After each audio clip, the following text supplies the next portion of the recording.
मुंबईतला एल्फिन्स्टन पूल पाडण्याआधी चाळींचं पुनर्वसन व्हावं आणि वरळी शिवडीचा टप्पा पूर्ण झाल्यावरच ब्रिज तोडावा अशी मागणी आमदार आदित्य ठाकरे यांनी सरकारकडे केलेली आहे।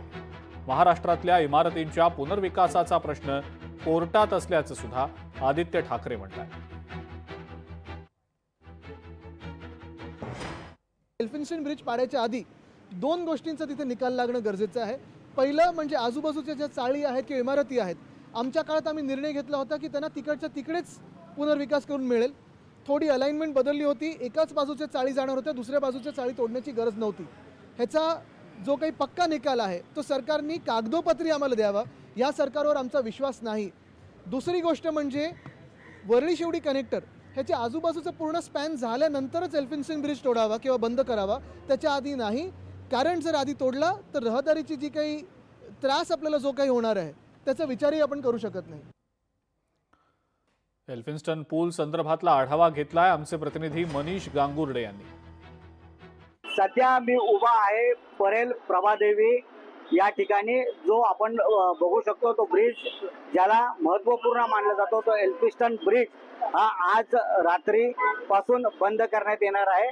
या ठिकाणी जी मोठ्या प्रमाणात वाहतूक होते ती वाहतूक आता मात्र बंद करण्यात येणार आहे आणि या ठिकाणी जे असलेले जे नागरिक आहेत ते त्यांच्यासाठी अतिशय महत्त्वाचा मानला जाणारा हा जो ब्रिज होता, जो पूर्व आणि पश्चिमेकडे जोडला जाणारा परेल आणि प्रभादेवी या दोन रेल्वे स्थानकांशी महत्त्वपूर्ण असणारा हा जो एल्फिन्स्टन ब्रिज आहे तो आज रात्रीपासून बंद करण्यात येणार आहे।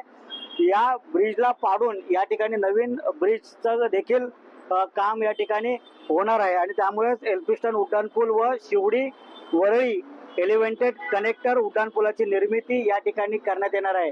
जो महत्त्वपूर्ण 125 वर्ष जुना हा जो एल्फिन्स्टन ब्रिज आहे त्याची जी वाहतूक आहे ती आता बंद करण्यात येणार आहे आणि याच्या